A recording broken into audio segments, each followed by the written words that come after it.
Hello participants, I am now starting a new aspects of this particular course. It is lecture 52. Of course, it is in continuation to my previous lecture on automation of micro irrigation system.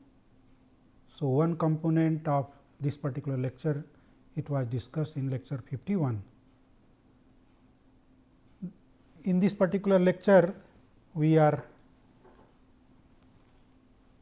discussing about different components of automated micro irrigation system, different in which sensors are the sensors, controllers, actuators, they are the part of the components which we will discuss on these topics in detail in this lecture. In previous lecture 51, we discussed about why to automate micro irrigation system. We discussed about role of ICT and IoT in automating micro irrigation system. There are different types of micro irrigation automation systems. So, that this also we discussed, and then weather parameters, soil parameters which are considered while we are automating the irrigation system. So, we discussed on these points. In this lecture, we will be talking about components of automated micro irrigation system. These components are sensors, controllers, actuators, network, wired or wireless or without wire system for data communication, and software controller program, database, graphical user interface. But my in this means my lecture will be limited to the item sensor, controller and actuators. So, in this particular lecture we will be talking more detail about the sensors, controller and actuators. So, to automate micro irrigation system, we, as I told you, we know it involves set of sensors. These sensors could be of different category.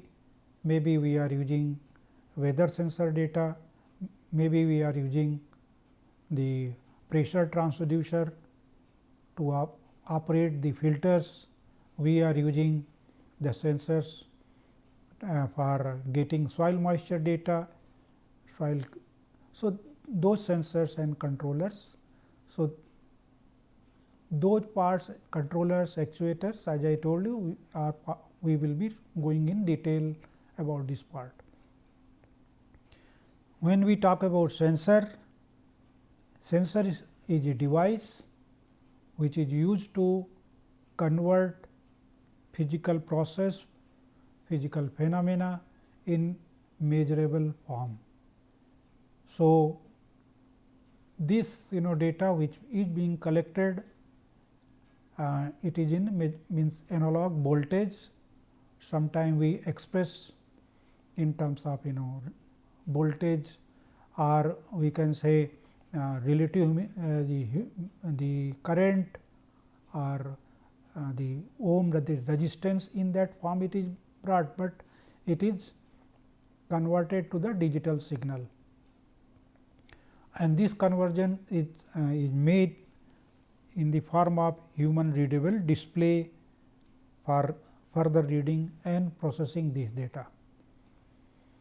So, sensors output can be continuous or discrete in nature. Continuous here, suppose we are collecting temperature data for whole day 24 hours, and then every minute or every second you are getting data. So, there are some certain processes where every minute or every second is required, but sometime we need maximum temperature when it had occurred, sometime we need only minimum temperature data. So, those data is not in the continuous form, but it may be in the discrete form. They produce signal, the data which is being collected by the sensor, they produce signal, maybe as I told you that it could be in the voltage form, it could be in the current form, means voltage, current means in the ampere we say, conductivity, millimoles, Deci-Simon, capacitance. So, there means there are the means it could be any other measurable electrical property, because these data are getting signals, the data are in the. So, a sensor should have these qualities. One is that it should be sensitive to measure property, it should be insensitive to other properties like encountered in this application, and it should not get influenced when by other property when we are measuring. So, these are the some of the important points when we are considering the data collected by any sensor. Now, these sensors could be of different categories. It can be electromagnetic sensor, and it has got its own application in different areas. So, electromagnetic, optical, mechanical, electrochemical, airflow, infrared. So, these are the different categories of the sensors which are used. Let us try to learn more detail about each of these sensors. As the name says, electromagnetic sensor. So, it is an electronic device to measure physical quantity such as pressure, sound value, which will convert to electronic signal. Maybe as I told you that it could be a voltage form. So, a example can be a metal detector or electric voltage sensor. Optical sensor, as the name say that it is optical. So, it is related with the light. So, optical sensor converts light rays into electronic signals, and this could be ambient light sensors or image sensors. So, we used the optical sensor for automating the irrigation system. So, there is a where we kept tensiometer, and when the water was being the soil moisture deficiency was taking place. So, mercury in the manometer, it was going up when there is a suction is created in the tensiometer, and then the diode which is used, it was detecting the signal when the light was being obstructed because of the rise of the mercury in the glass limb of the mercury nanotube. So, it was giving. So, that is some kind of a sensor which was being obstructed. So, light was not able to pass. So, this kind of a sensor, these are optical sensor. Mechanical sensor is the sensor that is some form of the mechanical deformation that translate and deforms into the electrical signal. So, potentiometric displacement sensor is one of the example, or metal strain gauges. Strain gauges for finding out the any deflection when we are taking some of the tire pressure or some studies which is taken bulk when we are finding out the certain studies in the soil dynamics. So, such type of strain gauges are used for that studies. Electrochemical sensor, the name is given. Electrochemical means it is related to the so concentration of a specific chemical within the so within an electrical circuit that is used. So, blood glucose sensor is one of the electrochemical sensor. CO2, that is a carbon dioxide sensor, this is used for finding out the in the environmental sensor finding out the CO2 level in the environment, particularly in greenhouse studies electrochemical sensors, that CO2 sensor is used. Airflow sensor is a sensor that is used to determine the flow rate of air through a cross section. So, volume airflow sensor, cold wire sensors are the examples of airflow sensor. A infrared sensor is a device, it is an electronic device that measures detects the infrared radiation in its surrounding environment. So, infrared heat gun, infrared red image, infrared the image sensor are used. This is the one device. Now, this device is you are seeing here, this is the the image picture. It is when we used in our the experimental farm where the crop was wheat crop was being grown, and we were irrigating by using the micro sprinkler system. So, we found out the air temperature means, and then also the leaf temperature. The difference in air temperature, difference in the leaf temperature and air temperature, and then corresponding the vapor pressure of the air and then vapor pressure of the leaf, we found out the difference. So, difference was correlated to find out the crop water stress index. So, for such studies, infrared sensor without coming in contact with the object, from the distance the temperature is used. Sometime temperature of the object is very high, particularly say we want to find out the temperature of a furnace. So, one has to take observation from the long distance by using the remote data from the distance. So, there the such type of sensors are useful for those studies. Weather sensor, which are commonly used for the MIS automation. So, this is weather sensor, say environmental temperature, humidity, solar radiation, rain, wind, atmospheric pressure. Such data, these data are used to find out the evapotranspiration requirement of the crop. Air pollution, in the pollution in the air that affect the ET value, that affect the the temperature, that affect the solar radiation part. So, that data are also used in the sensor to find out the ET value. Then there are sensors which are used to find out the soil temperature, to find out the soil moisture content. These data are important. Then soil from the soil quality point of view, that what is the soil pH value, what is the soil nutrition value, NPK value.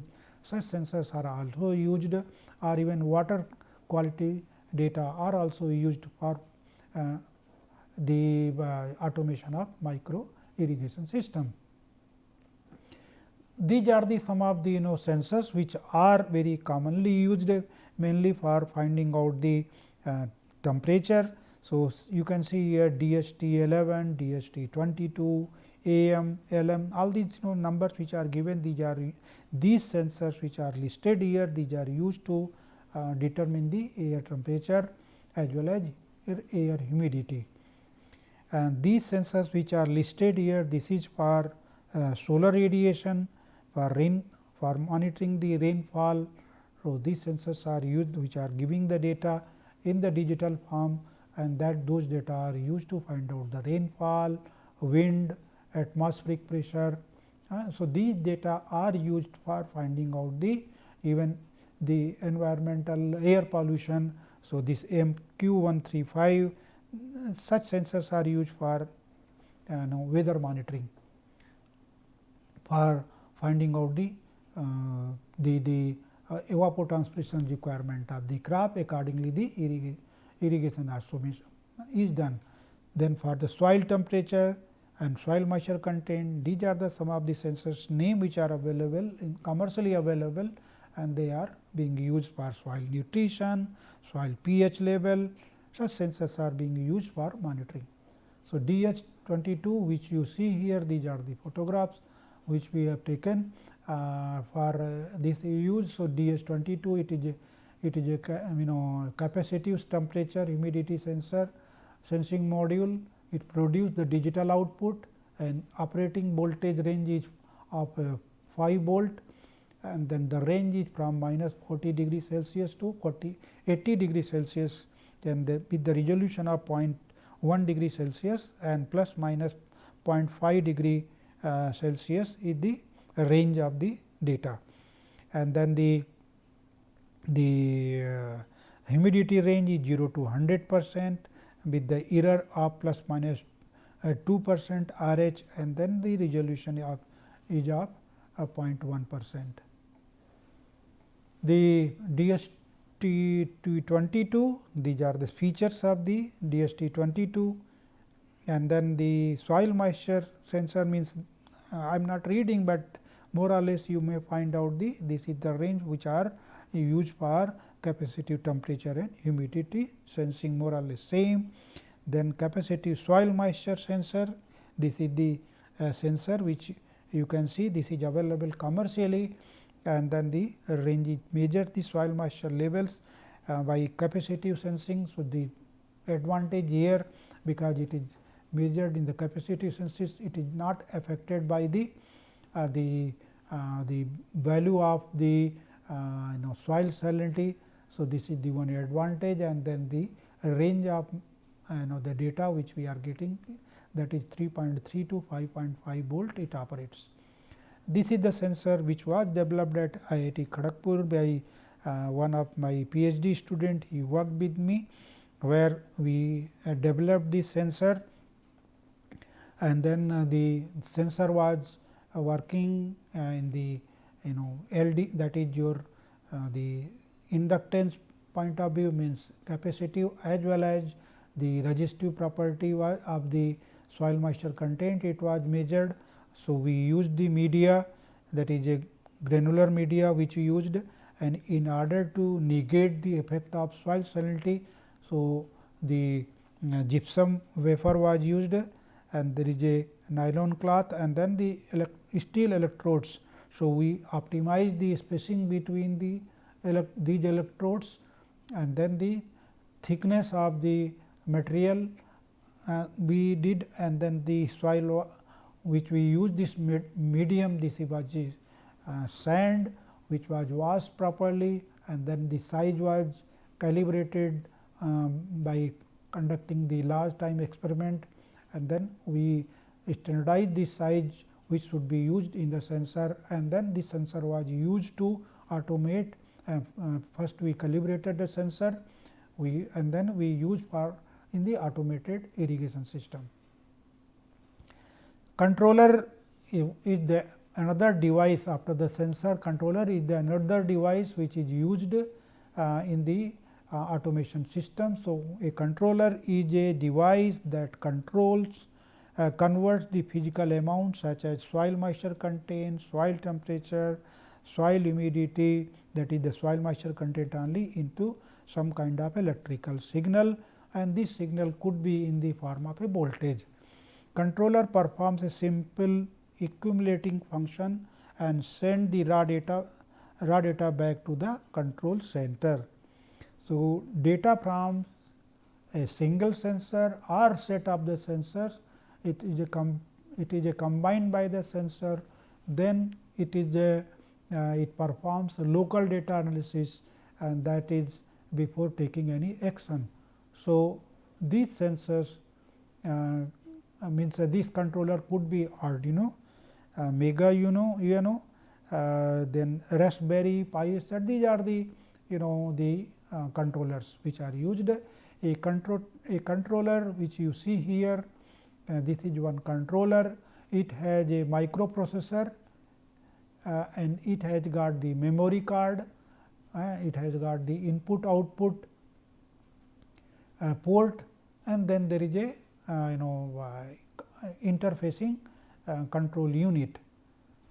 So, means it. So, let us know about the components of a controller. If a controller is as a microprocessor, so it is a device that is used for computational work. So, it is a central processing unit CPU on a single IC chip, which is a containing millions of very small components, including transistors, resistors, diodes that work together. So, microprocessor use 3 steps, that is called fetch, decode and execute. These are the steps which are involved in microprocessor. So, what is the fetching of the information? That is a instruction set is copied from the memory into the microprocessor register. Decoding is one of the operations which is done. So, this means this is basically it converts instruction to set into the machine language that determines what to do with the data. So, then the next operation it involves, that is executing the instruction that is set, and the instruction set and output the desired result. That is the 3 steps which are used. Memory is the another component of the microprocessor. Sorry, this your controller that is in a. So, this memory is a device or system that is used to store the information for immediate or delayed use in the computing device. So, it will depend upon how much storage the data and how long we want to store the data, depending on the amount of data it is being collected which is required. So, this is the part of the memory which will be doing, which is done.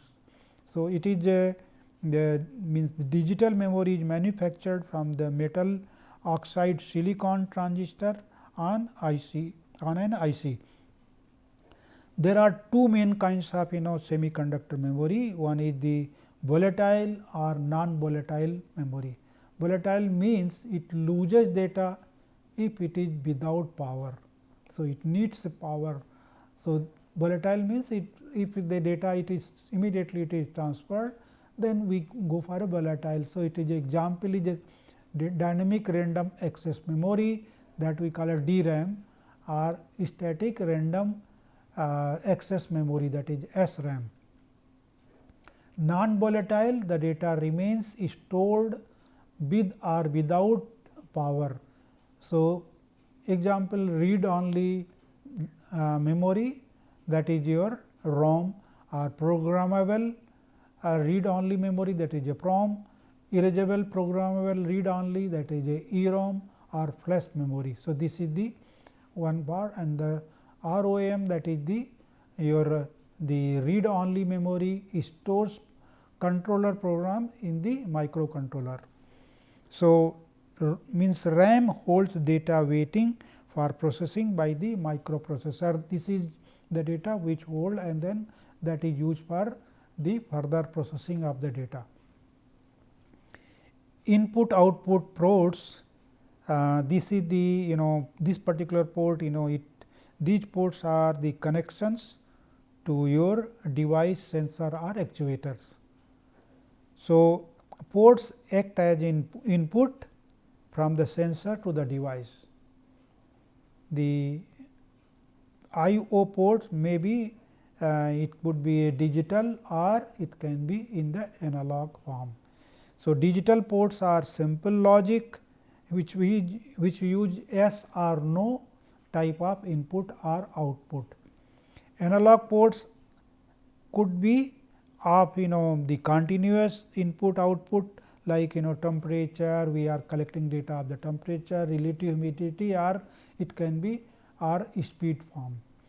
So, controllers are the digital devices. So, the signals moving in or out must also be in the digital format. So, inputs from the analog sensors use an analog to digital converter, that is what we call as an A to D converter. Then the fourth component in the controller, it is a control interface. Control interface, that is a control interface is a protocol allowing peripheral devices and then the microcontroller to communicate with one another. So, there are different peripheral devices that use different protocol.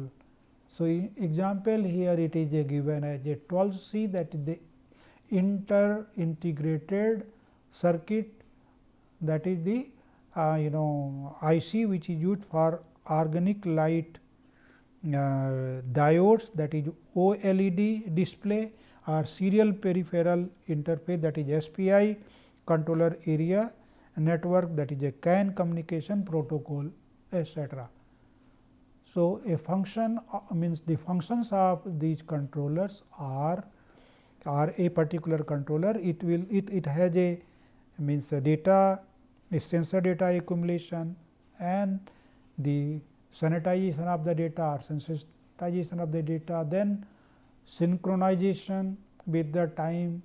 Synchronization means the data which it is receiving from the sensor, and then when it is transforming. So, this should synchronize with the both the systems. Then the data are sent to the processing unit or server, receiving the command from user or autonomous server, monitoring and operating the actuator based on the received commands, notifying any kind of anomaly in the system and protect the system from erratic behavior. So, a controller consists of these functions, means it should these are the some of the characteristics of the controller, and these characteristics it should have. Now, actuator is the another component. It is a component of a system or machine that converts energy. These energy could be in the form of electrical, it can be the air, it can be hydraulic. It received command from the controller. So, it received command from the controller. So, a actuator can have a means it functions of the different components. So, it is one is the power source, it provides the energy input which is necessary to drive the actuator. These are often electric or fluid in nature. So, power converter, the role of the power converter is to supply power from the source to the actuator. There is a hydraulic proportional valves or electrical inverters are the examples of the power converter, which is used in the industrial purpose. And then mechanical load, the energy converted by the actuator is usually it uses the mechanical device, a mechanical load this to the mechanical system that is being driven by the actuator. Actuators could be of hydraulic, pneumatic or mechanical type.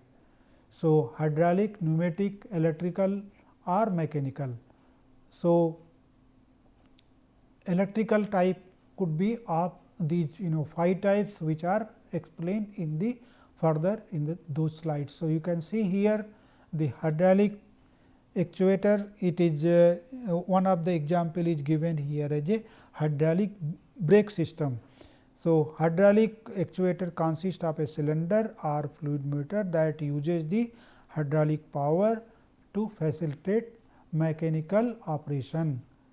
Okay. So, hydraulic brake or hydraulic lifter, they use hydraulic type of actuator, and where there is a brake pedal when it operates, So, there is a disc and then disc it it is the causing the stopping the wheel when it is in operation. Pneumatic actuator. So, pneumatic actuator, it uses the air power or force to produce the rotary or linear motion. So, it uses the the piston and diaphragm which develop the motive power, and then the air pressure or forces the diaphragm to move the valve or rotate the valve to control the system. So, this is the one kind of device which is shown here for the pneumatic type of controller. Actuator, electrical actuator, the actuator. So, there could be electromechanical actuator. This is the which uses the mechanical actuator, where the control knob or handle is replaced by the electric motor, and then the rotary motion of the motor is converted to the linear displacement. So, the electrohydraulic this EHAS replaces the hydraulic system with self-contained actuator solely by the electrical power. So, linear actuator is an actuator that creates motion in a straight line. The type of actuator, this is the another electrical type of actuator. It could be a thermal device, a thermal actuator, where it is actuated by the thermal energy to a solid state material, and thermal actuators can be triggered by the using the temperature as the sensors, which will be giving the information in terms of the heat, that is the Joule effect is being used. Mechanical magnetic type of actuator, it is an actuator which works on the basis of the electromagnetic principle. For energy conversion, it is called electromagnetic actuator. Electromagnetic actuator they convert the electromagnetic energy into the mechanical energy. Solenoid valves are the examples which are now used in micro irrigation system to actuate the pump, or means actuate the your particular line. Maybe it is a main line, it can be some main line, or it can actuate the each individual lateral pipeline. So, that is used. Then mechanical actuator, a mechanical actuator converts one form of the motion to the another form, such as rotary motion to the another, such as a linear motion to carry out the movement. So, an example is a rack or pinion. So, the operation of the mechanical actuator is based on the combination of the structural components such as gear, rail, or pulley or chain. So, these are the different types of actuator. Mainly you will find in our case, in case of micro irrigation system, we use the solenoid valve or electromagnetic, and these are the references which are which you can refer in this particularly to go deeper about this topic. So, in this particular lecture we discussed about the components, that is a sensor. We discussed about the sensors, commonly used sensors for micro irrigation system, controllers. We discussed about the different types of actuators. Now, in lecture the coming lecture, we will be discussing about the automation of micro irrigation system part 3, where we will discuss about the different types of network, different types of softwares which are used in the forthcoming lecture. So, thank you very much.